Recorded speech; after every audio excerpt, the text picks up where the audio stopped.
Right, so I'm actually at work right now, and Apple, to my surprise, has announced a March 4th event. I don't know, should I call it an event? By the way, wind might ruin my hair. This is going to be an off the cuff recording. I'm not going to do any edits because I'm literally on my break, and Apple's just announced this, and so I'm here breaking it down on the go. Let's delve in. So yeah, this I can't really call an event because it's this hands-on interaction for the press.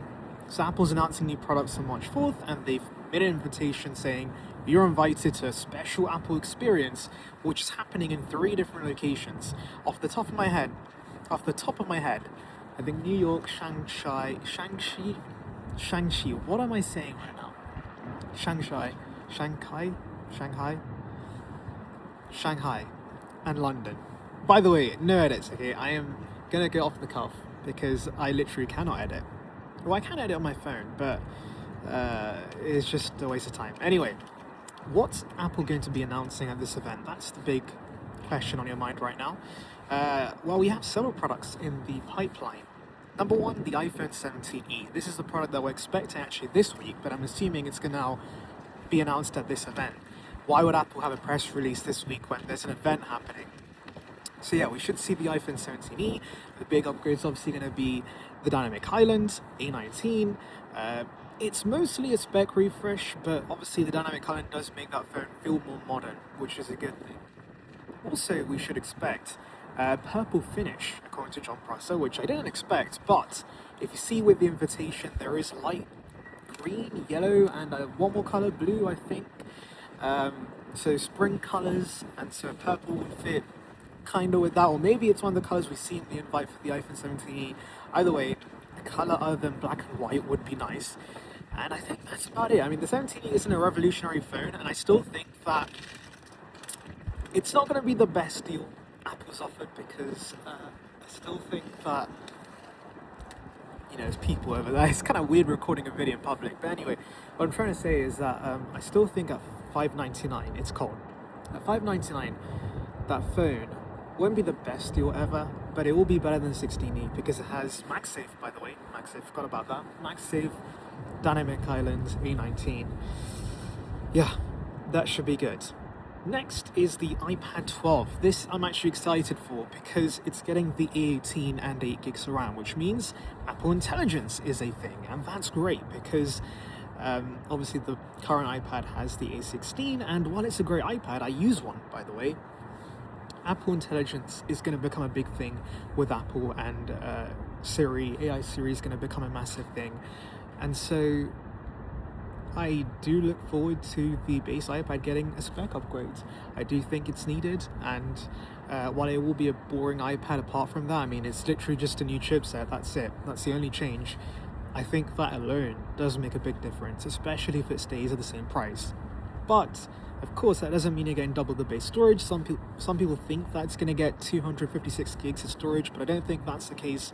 It's probably going to stay at 128 gig space, which I think is fine. Hopefully we get some new colors. Again, the colors we see in the invite, those spring colors, those would be great for the base iPads. Also, again, the N1 and the C1, assuming the C1, but the N1 will be coming to the base iPad. By the way, the iPhone 17e should also get that. So yeah, pretty nice upgrades. $349 should be a good deal. Next in line is the iPad Air. Now this is even more boring than the base iPad because literally the only change is going to be that new chipset, M4, and also N1 and C1, C1X maybe, but yeah, it's just a chip refresh. There is no LCD here. So unlike the iPad Pro, which has OLED, this will stick with LCD for another year. The iPad Mini is getting OLED this year, and by the way, that iPad's not coming at this event, that's coming later in the year. The iPad Mini OLED should be September, maybe alongside the new iPhones. This iPad Air will be the same exact LCD iPad Air we've had since 2022. Wow, okay, 2022, it's been that long. So the iPad Air 4, M1, M2, M3, and now M4 all have the same chassis and the same display. That's pretty insane. But overall, this is a dependable iPad. You can't go wrong with the iPad Air. But I will say, I think you should just avoid this iPad. I think the best thing to do is buy a discounted M2, M3, because The M2 and M3 models have the landscape camera.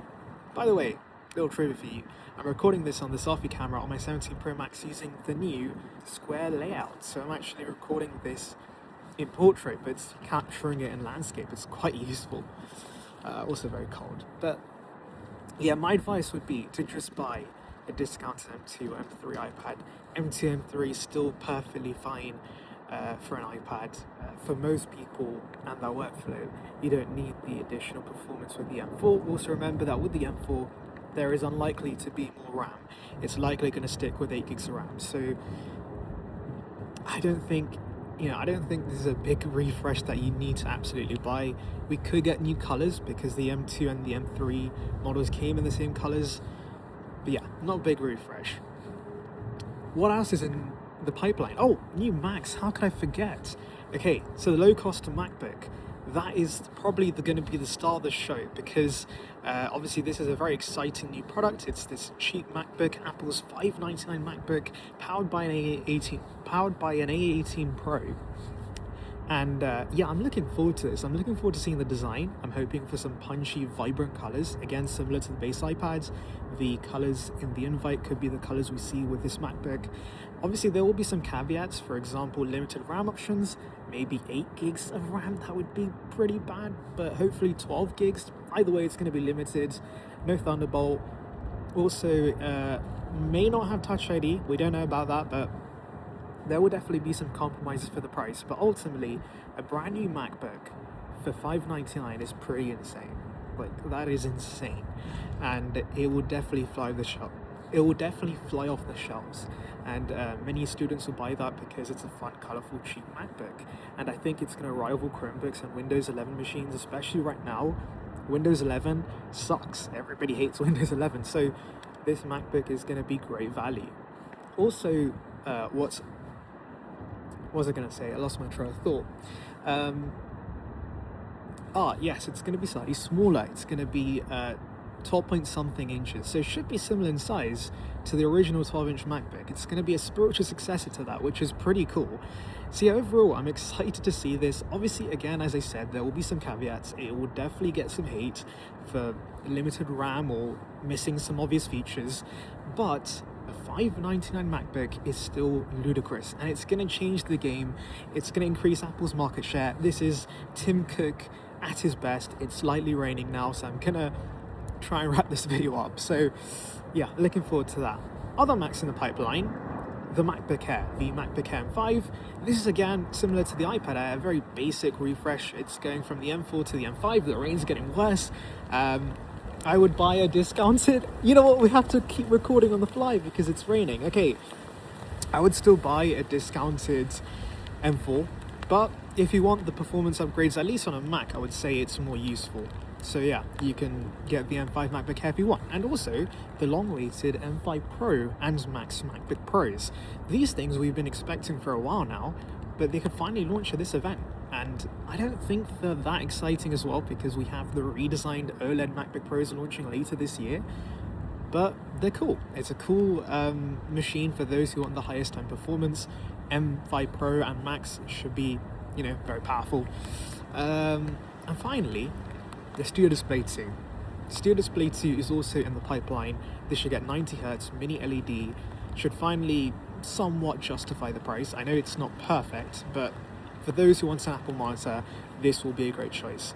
Now, I know those are a load of products I just said, so realistically, Apple's not going to be announcing all of that at this event. I think the main products are going to be the low-cost MacBook, the MacBook Air, the iPad Air, the iPad, and I think that's it. Yeah.